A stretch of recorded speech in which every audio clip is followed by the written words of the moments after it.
On a daily basis, I wanted drugs, you know. It was like right after school, I needed to go get something, just a different drug, just to try it out. I started drinking at 15, and I never stopped. We got drunk, and we got high on drugs. Had hangovers the next day, we'd get up and do it again. I just thought ramming my car into the embankment on a freeway was going to be the best way to get out of where I brought myself. You can use different objects, a blade to a safety pin. I would scratch at my skin over and over again. One day it just came to a point where I exploded. I knew I was breaking the law, and I knew that I was ruining other people's lives, but frankly, I didn't care. I just remember just like growing up going, you know, why is my life like this? I'd be miserable, you know, just be empty inside. Watching my mom cry and just seeing that, man, she really wanted me to change. I really had no feelings anymore. It was kind of like, well, too bad if my mom cries, she cries. And when I thought about that, I was like, what's wrong with me? Like, I've gone cold-hearted. The pastor, he's like, you know, if you hang out with Christ and talk to him, and then all the stuff in your life will start to fall away one by one. It's his job to get rid of it.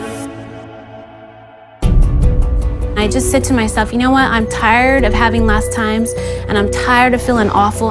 I'm tired of being tired of myself.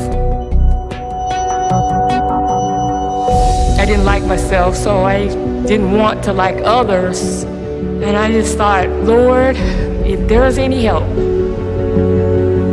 In one of my journals, I saw where just 2 pages are just dribbled with blood. I don't know why I did it, but I'd cut more and more, and it just wasn't getting any better. You know, I didn't feel any better about myself.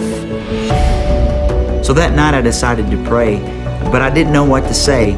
So I said, God, I don't know who you are, and I don't really know how to find you. But if you're God and you're there, maybe you can find me. And I said, Jesus, you know, if you're real, like this guy said, take these drugs from me. And I just said, show me. It was something that, to me, I believe happened when I sincerely gave my heart to the Lord. I was able to be real, to be genuine with him about the hurt I was dealing with. And I knew that Jesus was God, and I knew that he was the way, the truth, and the life, and I just had to choose to serve him. When we get that revelation and understand that Jesus died for our mistakes, man, we just were like, I'm saved, I'm rescued.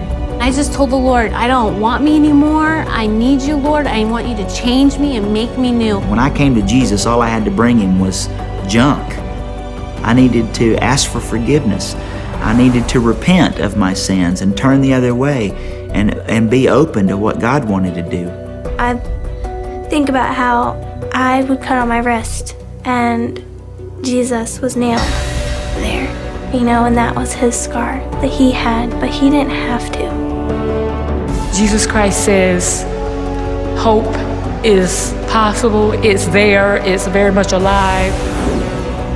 I was so relieved that there was hope. I was so relieved that, like, someone really did love me for me. There's no words that can describe the peace and the contentment. God's been consistent and he's been faithful. And it makes me love him today more than I ever have.